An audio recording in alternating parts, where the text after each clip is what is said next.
Buongiorno a tutti, benvenuti nella Galleria Dantebus di Firenze. È una giornata particolare che si inserisce nel weekend dell'arte, perché ieri mattina abbiamo presentato la mostra che vedete di fotografia e pittura. Ieri sera c'è stato un grande evento, Notte in Versi, dove sono state lette delle poesie al suono del pianoforte del maestro Cannavale e anche a lume di candela.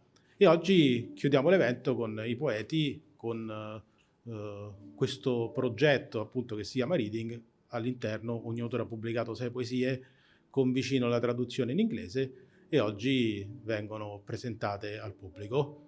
Per chi non fosse mai stato in galleria, è un luogo speciale perché siamo ai piedi di Palazzo Portinari, che fu il palazzo di Beatrice. Siamo sotto la cupola dei Brunelleschi, a un passo dalla casa di Dante. Quindi assolutamente un luogo iconico dove è emozionante presentare le proprie poesie e in qualche modo si contribuisce a continuare la storia della letteratura e della poesia italiana. E oggi abbiamo questo regalo speciale del maestro Cannavale che regalerà un brano che riconoscete sicuramente come introduzione all'evento. Al termine Iris leggerà una piccola introduzione su ognuno dei 4 autori. Grazie.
E allora Iris, andiamo alla lettura appunto della presentazione degli autori.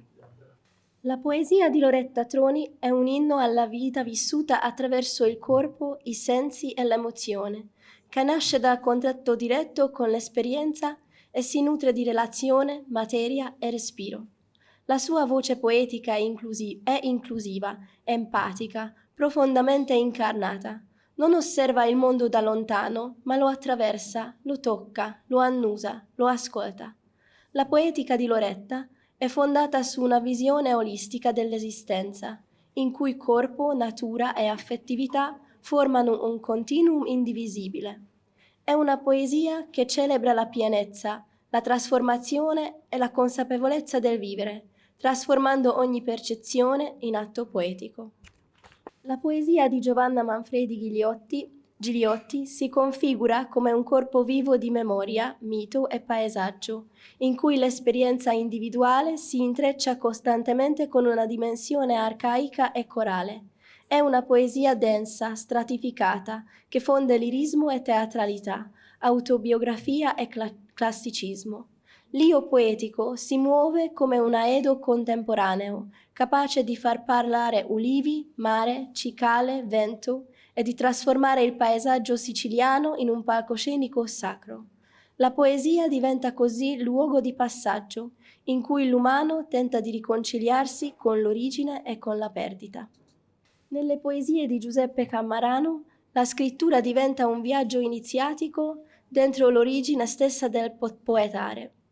L'autore costruisce un poema unitario articolato in capitoli, dove l'esperienza personale si intreccia con l'archetipo e il poeta assume il ruolo dell'aedo errante, che cerca la propria voce nel riflesso delle muse. La poesia è presentata come atto di ribellione conoscitiva, come soglia tra nulla ed essenza, tra scienza ed emozione. È una poetica metapoetica che interroga se stessa mentre si costruisce, fondendo rigore metrico classico e tensione speculativa contemporanea. L'intensa e profonda poetica di Giada Imbrogno nasce da un dialogo intenso tra giovinezza e memoria delle origini, tra slancio contemporaneo e fedeltà alla tradizione classica.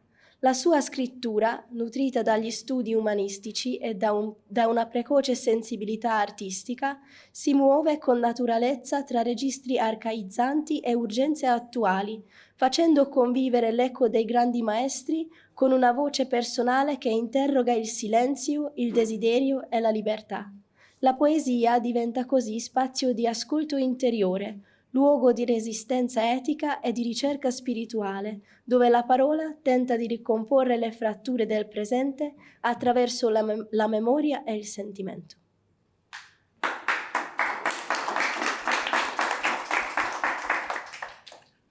Cominciamo proprio da Loretta Troni, che non è presente, quindi leggerà le poesie Iris Mar. La poesia di Loretta Troni si nutre di grandi amori, un amore di diverse declinazioni, come i vari gradi dell'amore greco, e il primo in assoluto è l'amore per l'umanità. Leggiamo la poesia Amo la gente a pagina 168. Amo la gente. Amo la gente, ha i miei sorrisi, le mie gioie, le mie paure. Amo i movimenti dei vostri piedi, che cercano passi sicuri e leggeri, come me. Amo i vostri sguardi che offrono ricerca, follia, curiosità e immagini sicure. Amo i vostri corpi che cercano nelle età danze di piacere, che vivono spesso danze di dolore. E la vostra bocca, magico strumento dai suoni potenti e vitali. Amo in voi i pezzi di me e la vostra capacità di assorbirmi. È inevitabile respirarvi, come per voi è inevitabile vivermi. Per questo non fuggo dalla gente, per questo mi offro alla gente, per potermi ritrovare sola e unica, come ognuno di voi.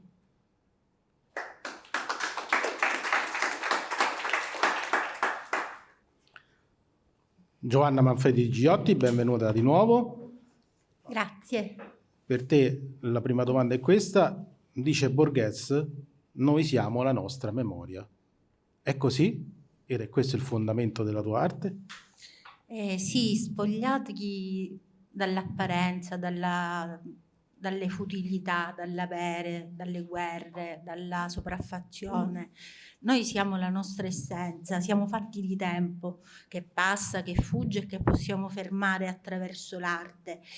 E una volta che abbiamo operato questa catarsi dentro di noi, rimane soltanto la vita luminosamente viva, la vita palpitante. Rimane ciò che conta, tutto il resto è tempo. Quello che viene salvato dall'arte è vita e noi dobbiamo fare in modo di moltiplicare la vita, di renderla sempre più ricca attraverso le esperienze che facciamo, attraverso i ricordi che creiamo, perché non è importante, secondo me, lasciare cose, è importante lasciare ricordi, costruirli, fare in modo che il nostro tempo sia luminoso, ricco, bello, non felice, allegro, felice, pieno di significato, in cui anche il dolore ha un senso.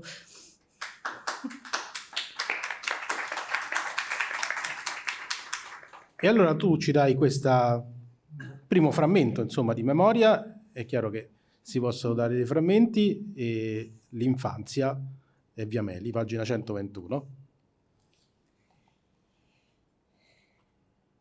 La stanza blu notte della casa in affitto, la prima volta che dormivo da sola con mia sorella, con le luci del Roma, custodi, che filtrano tra le serrande. E il pomeriggio, alla siesta, ascoltavo mio padre narrarmi di Omero, del principe felice e ricchiticchitavi, di Toni di Monte, mia nonna, e le sue filastrocche in friulano. Mio nonno, per gioco, strizzandomi l'occhio, mesceva un sorso di vino.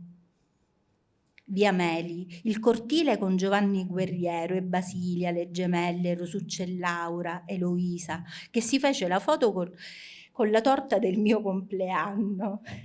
Via Meli, il cortile, dove lavammo piccioni neri per farli bianchi, le prime bici con le rotelle, i cicciobelli neri nei passeggini. L'anima è fatta di questi ricordi, attimi che ci rendono noi. Chissà quanta vita, non fermata in un verso, si è persa.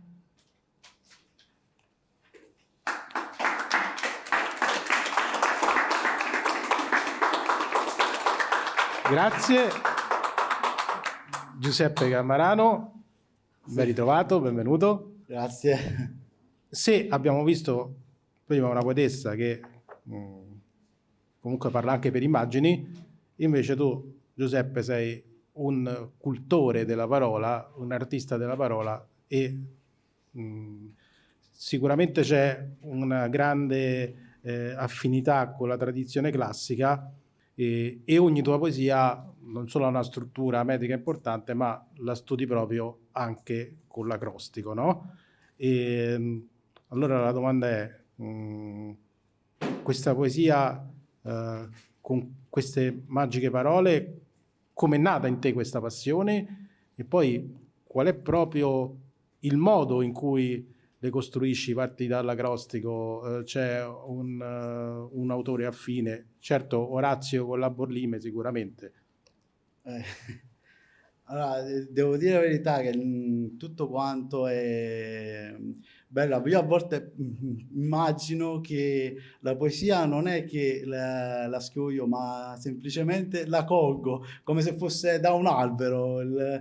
D'altra parte è come se esistesse già, visto che abbiamo divinità per ogni, bene o male, ogni mitologia ha la sua divinità che tratta proprio, che mette proprio la poesia, l'arte al centro della, cioè proprio la divinità che ha il potere di quell'arte, proprio a sé stante, come possiamo avere Hathor per la musica, che era una dea egizia, Seshat che era comunque egizia, ma era comunque una dea della scrittura. Perché non abbiamo solo divinità maschili ma anche femminili, quindi in un certo senso è come se la poesia e l'arte esistessero già, e io la colgo. Poi per quanto riguarda un po' la tecnica, sì, io ovviamente devo partire da quello che è l'acrostico, la parola, anche perché io poi anche in quest'opera ho tratto anche c'è un acrostico dell'acrostico, nel senso che viene costruita tramite l'acrostico anche il titolo dell'intera opera, che in questo caso è poiein. Poiein era una parola greca da cui poi arriva si giunge la parola poesia, e significava creare, produrre, quindi fare qualcosa di nuovo, anche qualcosa di bello, penso che la poesia è qualcosa anche di sublime e di unico nel suo genere. Ecco, per chi è il libro, quindi quando leggeremo le poesie di Giuseppe Cammarano, la prima lettera di ogni verso, se lette appunto in verticale, vanno a formare l'acrostico, e la poesia che andiamo a leggere, che apre la raccolta, a pagina 48, ha un acrostico che è Prometeo legato. Legato in che senso? Nella mitologia noi abbiamo appunto Prometeo che quando diede il fuoco agli esseri umani, poi fu punito da Zeus in un brutto modo. Vorrei evitare di dirlo perché poi è brutto. Perché, Va bene. Perché Legato, qualcuno si potrebbe impressionare dall'altra parte. Legato, incatenato in quel senso. E quindi che era un po' in un certo senso anche una punizione anche verso l'uomo che si ribella, perché appunto Prometeo si era ribellato a quello che era il volere delle divinità. E quindi però nonostante questo in qualche modo si è ridata il fuoco, la luce, quindi insieme al fuoco anche la passione agli esseri umani. E allora andiamo a leggere proprio a pagina 48 questa poesia che apre la tua raccolta. Ok, allora, alla ricerca della poesia. Percuoto la penna sulla scrivania, ritmicamente, pare ad orologio, ossessionato, par quasi ironia, ma forse sono solo un barboggio. E oppresso dal voler poetare, tradito da pensier senza elogio, è così il suo significare, o per meglio dire il dare forme, lamento alle muse d'esternare. E forse per ira, se sciatte dei forme, giunge a Varashkav, per stabilire assieme a Frigga le giuste norme.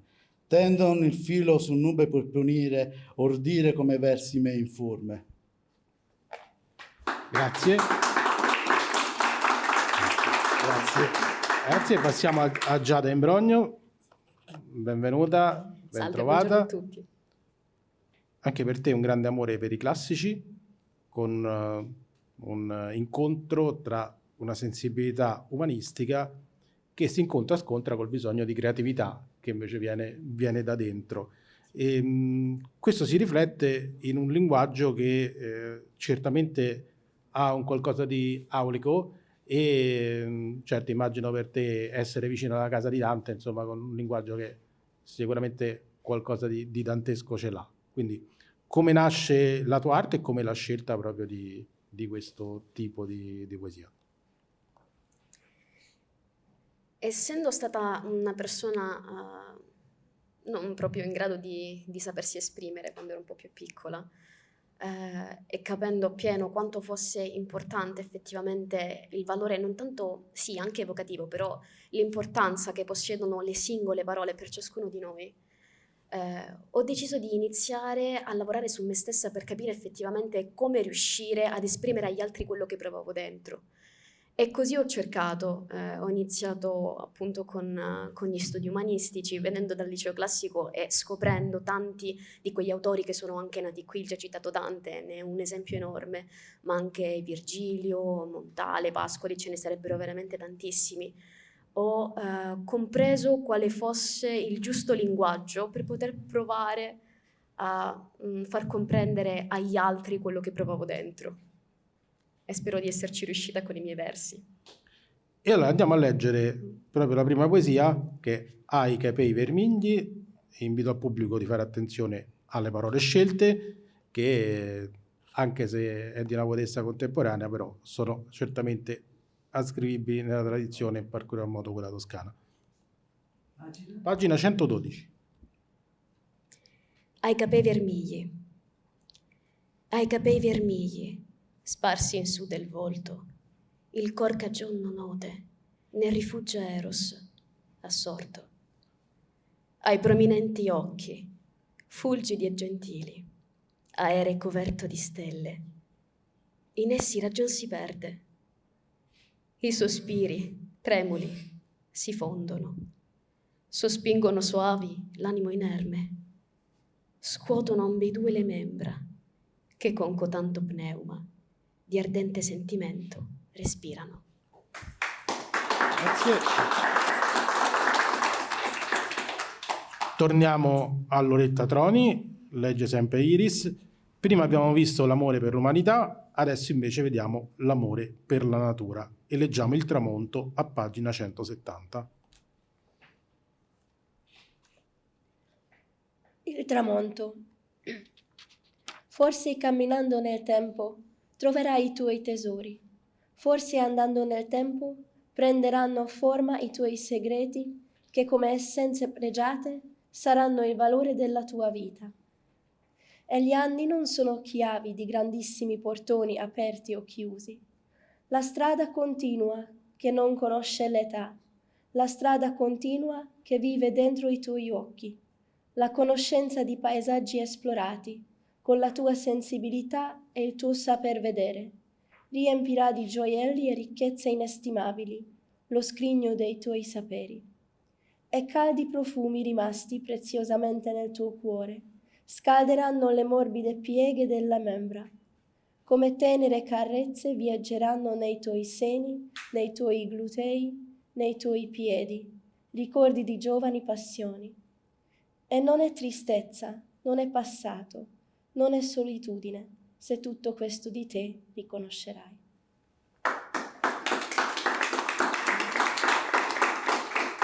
Grazie, torniamo a Giovanna. Ogni poeta ha una poesia, un qualcosa di passaggio, e la tua è Naxos, che è un testo quasi iniziatico in cui inviti l'artista e il pubblico a percorrere sentieri interiori e geografici.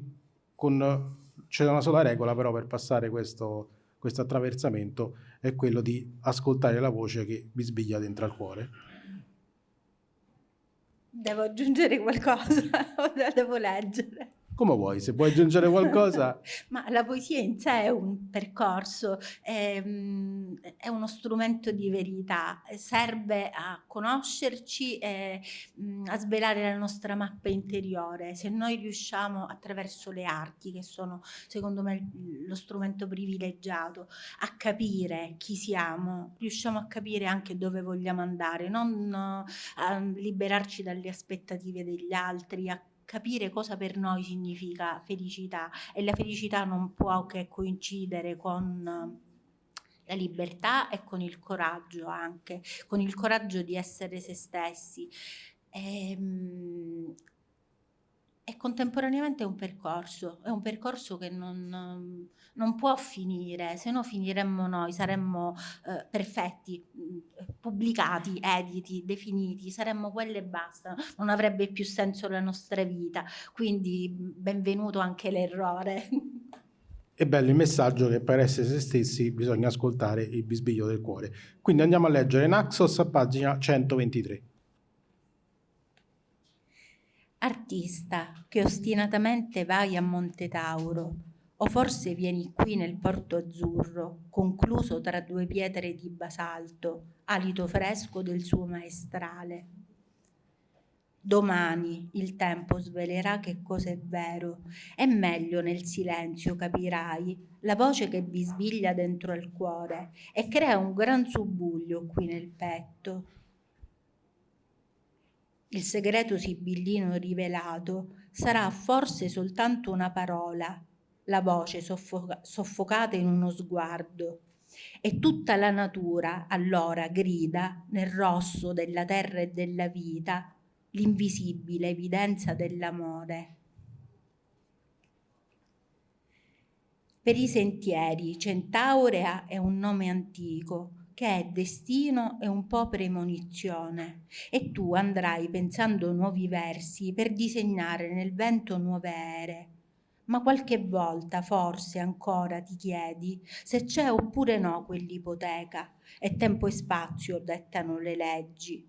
Lottare e poi vaticinare, impressa dentro agli occhi quella strada che al pellegrino svela il Dio straniero.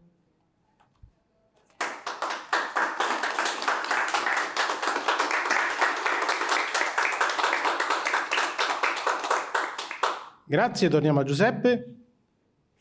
Giuseppe, un'altra poesia interessante è Una Edo errante, dove il poeta tanto è Omero quanto è Orfeo, però qui c'è un gioco di sguardi, no? Perché Omero non ci vedeva, Orfeo non si può voltare indietro a vedere Euridice, eppure qui c'è anche uno specchio, no? Quindi il poeta chi è fra queste varie figure?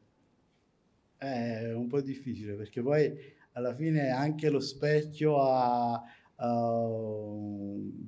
una sua visione, cioè un suo riflesso, perché se guardiamo anche a livello fisico, quando si guarda lateralmente, si vede comunque il riflesso degli oggetti e ci si domanda perché. Allora, se la guardiamo in un senso più poetico, possiamo affermare che alla fine si vede o si è ciechi o non si può guardare dietro, però c'è sempre un lato, anche una parte dell'anima che si può osservare. Ed è qualcosa che nasce, qualcosa che comunque, oltre ad osservare, comunque c'è sempre qualcosa che c'è, esiste, al di là di quello che possiamo vedere direttamente. Dobbiamo solo imparare magari a guardare le cose, non solo con gli occhi, ma anche con l'animo, anche in altro modo. E allora andiamo a leggere proprio Specchio da Edo errante, pagina 50. Allora, specchio da Edo errante. Imprigionato l'animo da Edo, macino pensieri sul me profondo, paragonandomi ad un arredo. O Clio e Talia, da errabondo scolgo la terra al finir del mare. Ivi vi è ad insegnare al mondo, zampilli della natura poetare. Incendi alla dea brighi cuori, ora mi accorgo nell'avanzare necessarie città per gli ori e forse per soli materiali, fagocitano tal vivi colori. Io mi chiedo, che non so batter l'ali, a cosa assomigli in me stesso. Tutte le poesie tal natali, or dunque cercano così dappresso.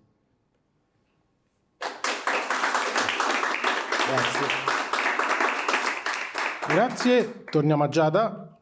Giada, se prima abbiamo approfondito il filone toscano, invece adesso c'è un filone classico e Humiles Mirice richiama certamente le opere sia di Virgilio che di Pascoli, che però sono verso un ambito più naturale, no? Quasi panico, di un rapporto con la natura arcaico in senso positivo, nel senso quasi non c'era distanza perlomeno nella natura. Quindi spiegaci questo filone. Nel caso della mia poesia ho voluto sì riprendere il filone virgiliano e pascoliano, però riadattandolo un po' ai nostri tempi moderni. Infatti il titolo Humiles Murice, cioè le piccole cose, le umilità merici, per citare appunto Virgilio, vogliono sottolineare quanto sia importante nella realtà in cui oggi viviamo fare attenzione alle piccole cose, imparare ad apprezzarle, imparare ad amarle e ogni tanto anche cercarle, perché non sempre si trovano, magari le troviamo, ma non si apprezzano mai abbastanza. Allora andiamo a leggere Humiles Mirice, pagina 115. Qual pargoletta gemma in seno al fango nasconde fior che il vento poi discioglie. Così la gioia vera il cor accoglie in umile loco, ove non suona il pianto. Non nelle regge d'oro, ove è lo stanco spirito, ma in un sorriso che ci accoglie. Non nell'aere d'altissima lode che si dissolve, ma in un silenzio dolce, senza affanno. Del pascolo il sussurro, che del nido vigilante ci mostra cosa vera, che il minimo seme nutre e fa sincero. E Virgilio, che il piccol campo onora il lido cercò la quiete nell'opra più leggera di vanga e solco, onde il cor non è più fiero.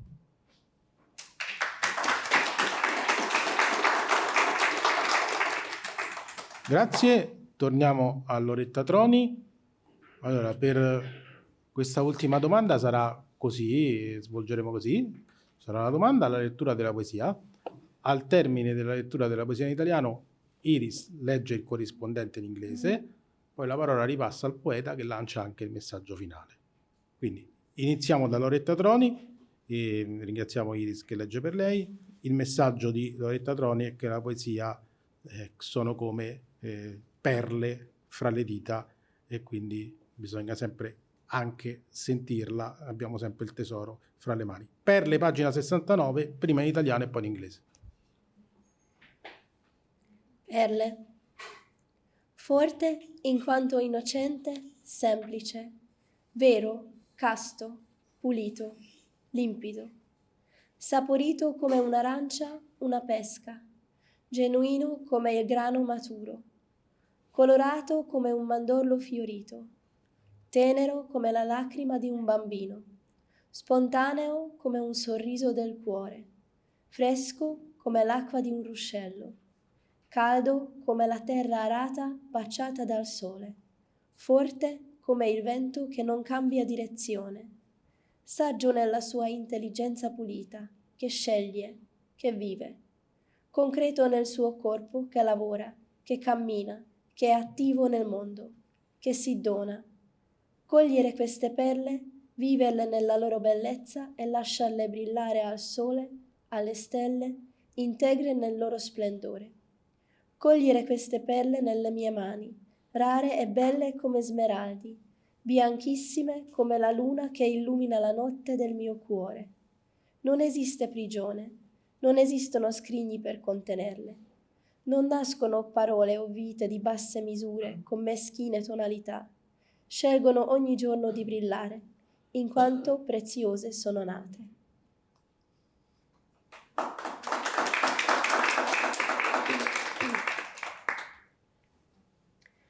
Pearls. Strong in innocence, simplicity, truth, chastity, purity, clearness. Flavorful like an orange, a peach, genuine like ripe wheat, colored like a blooming almond tree, tender like a child's tear, spontaneous like a heart smile, fresh like a stream's water, warm like sun-kissed plowed earth, strong like the wind that doesn't change direction, wise in its pure intelligence that chooses, that lives, concrete in its body that works, that walks, that is active in the world, that gives itself. To grasp these pearls, to leave them in their beauty, and let them shine in the sun, in the stars, whole in their splendor. To grasp these pearls in my hands, rare and beautiful like emeralds, as white as the moon that illuminates the night of my heart. No prison exists, no chest can contain them. They know not words or lives of low measure, with petty tones. They choose each day to shine, for they were born precious.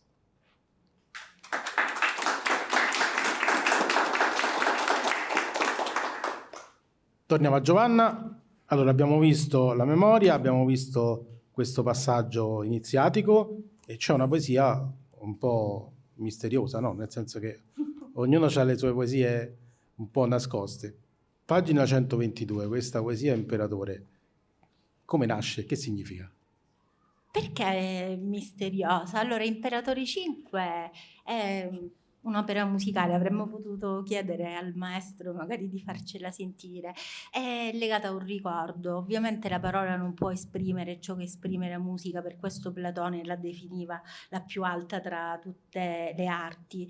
Il contenuto della poesia, benché si esprima in parole, è proprio l'arreton, quello che i greci definivano indicibile, e quindi ho rappresentato attraverso questa sintesi musicale un ricordo che è legato sia a un passato vicino, un passato prossimo, che a un passato molto lontano, quando penso di avere preso la decisione più difficile, cioè quella di non seguire una strada già segnata e comoda, ma di scegliere la mia strada. Ed è questo l'augurio che faccio alle mie figlie, ma faccio anche ai miei giovani colleghi, di scegliere ciò che si ama di più, e quindi in questo modo il lavoro diventa, quello che diceva Bovio, uno strumento momento di redenzione in terra.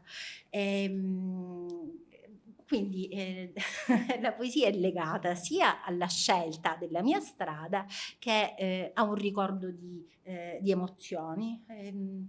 Questo.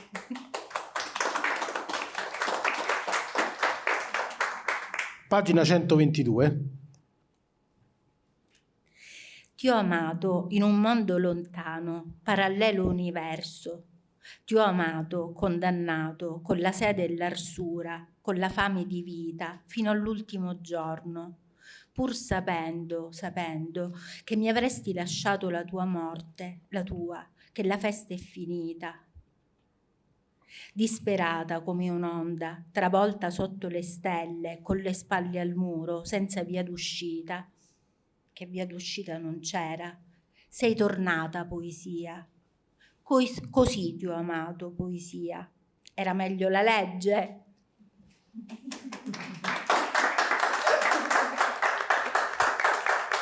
Quando si pensa chissà cosa e dopo invece la poesia che ami. Abbia la forza. Leggiamo la versione in inglese. Emperor 5. I loved you in a distant world, a parallel universe.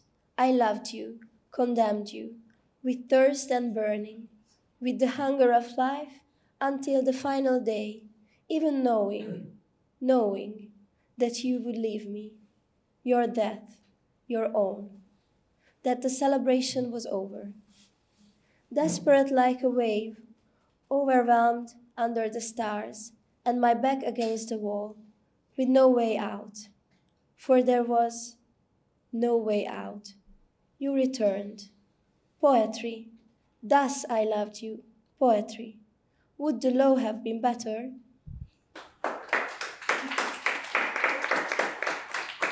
Giovanna lancia anche proprio 2 parole di messaggio finale.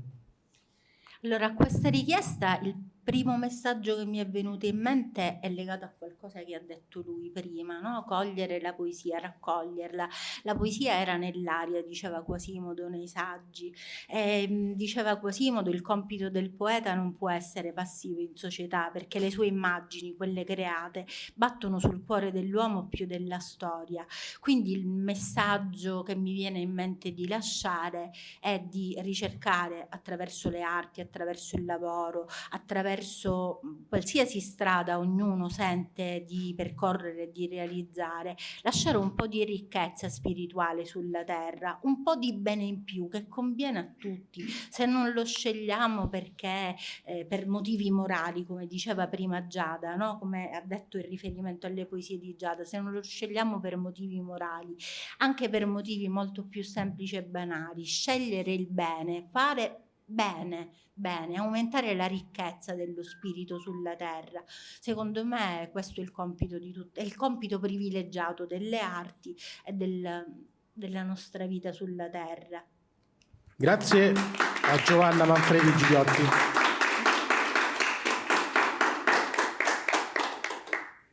Giuseppe, se il poeta avesse a disposizione un solo verso alla fine del viaggio, cosa direbbe? Bella domanda.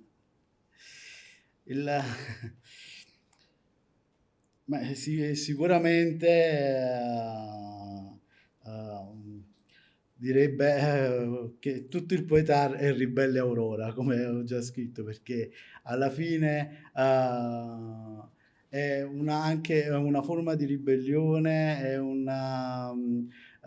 però è anche qualcosa che nasce come l'aurora, qualcosa di splendido e qualcosa che comunque in un certo senso contrasta ed è complementare anche alla scienza, è un qualcosa che va al di là di quello che noi stessi possiamo immaginare, ma che contemporaneamente siamo anche, perché anche noi siamo composti dall'universo stesso, quindi in un certo senso forse sarebbe questa. Allora andiamo a leggere la poesia Oltre il nulla dell'essenza, a pagina 53, che ha l'acrostico Nitore e Fiamma Giusta. Ok. Allora, la poesia oltre il nulla e l'essenza. Notte e giorno e tra cataclismi ibridi naturali, umani e etiche, tediano per ciclici meccanismi, occhi e orecchie patetiche, ridicole, stanche, persino rabbiose.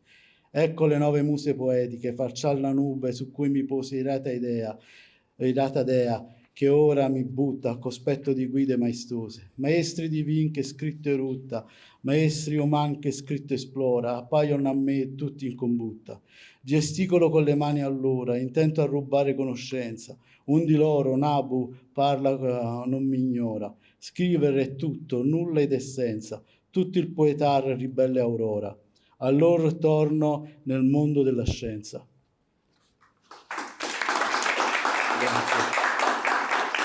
Grazie, leggiamo la versione inglese.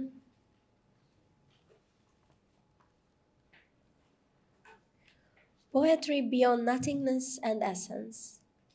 Night and day, and amid cataclysms, interwoven natural human ethical hybrids, tired through cyclical mechanisms, our pathetic eyes and ears, ridiculous, vary, perhaps even wrathful, enter the 9 poetic muses, flaying the cloud on which I was placed, irate goddess who now casts me, at the presence of majestic guides, masters divine from whom writing erupts, masters human who explore the written word, appear to me all in collusion. Gesturing with my hands, then intent on stealing knowledge, unnoticed, one of them, Nabu, speaks. Scribing is all, nothing and less sense, the whole of poetry, rebellious dawn. And so I will return to the word of science.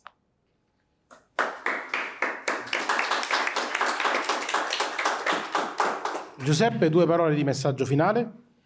Allora, io come messaggio finale mi ricollego un po' a lei, nel senso che quello che dico è che in un mondo dove va avanti la scienza, amatela, però non dimenticatevi, non fate che questa rendi il vostro animo, il vostro cuore un deserto. Quindi coltivate il vostro cuore come se fosse una pianta rara, il cuore è la vita stessa,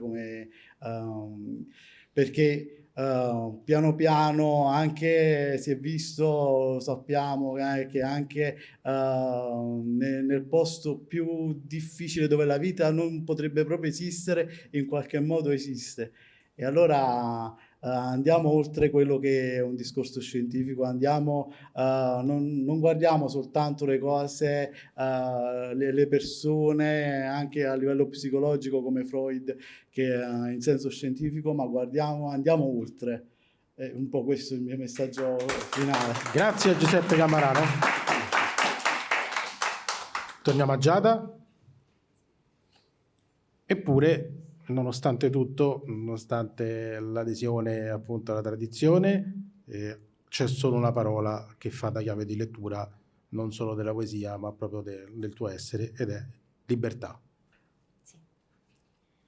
In particolare la libertà che ho deciso di raccontare nella poesia è un diverso tipo di libertà che aleggia più che altro intorno all'idea dell'essere donna, di quanto effettivamente sia un po' complesso al giorno d'oggi essere donna sotto ogni tipo di sfaccettatura. Ho cercato di esprimermi nel miglior modo possibile all'interno dei versi e l'ispirazione l'ho presa da una canzone di una cantautrice italiana, Giulia May, Bandiera, che consiglio a tutti di ascoltare, perché è un grande messaggio per noi donne, per l'universo femminile, il desiderio di sentirci libere in ogni cosa che facciamo, in ogni ambito, in ogni situazione anche di vita quotidiana, soprattutto di vita quotidiana. Andiamo a leggere Libera a pagina 114. Libera. Libera voglio essere, senza mare. Desio d'esser franca, senza freno, di portar velo, di lasciar la chioma al vento o di coprire il mio seno. Di mover sola la notturna via e far ritorno senza alcun terrore, né temer l'ombra vile che ognun desvia. D'amar colui o colei m'abbia in reverenza, d'abbracciare amore senza farne guai e l'arte del sorgir per ogni loco, cambiando il giaciglio ogni mattino, ed ispirar l'anima in pace e in fuoco, non per manorea d'un uomo che sia assassino. Di quel mio loco, onde a principio il tutto, farò io pregio, o simbolo novello di vita, che ha da sé il suo frutto. Delle mie mani farò opera e castello, fior soave che fragile assai. Di questa mia vita farò insegna e luce, che splenderà tra le notti e il male. Libera al fin sarò, togliendo cruce. Quando la guerra avrà spento ogni strale, torneremo in vero tutte a nostra vita.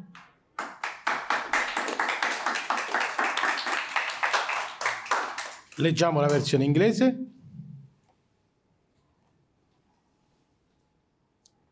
Free. Free I wish to be, without the sea. I desire to be unbound without restraint, to wear a veil or let my hair flow in the wind, or to cover my breast, to move alone along the nocturnal road, and return without any fear, nor dread the wild shadow that leads astray, to love the one, man or woman, who reveres me, to embrace love without ruining it, and let its art wander through every steed, changing my resting place every morning, and to breathe out my soul in peace and in fear, not by the wicked hand of a man violent and assassin. Of that body of mine, from which all began, I shall make worth a new symbol of life, that bears its own fruit. Of my hands I shall make work and protection, or a gentle flower most fragile. Of this life I shall make a banner and a light, which will shine even among nights and evil. Free at last I shall be, casting off anguish. When violence has extinguished every trail, we shall all truly return to life.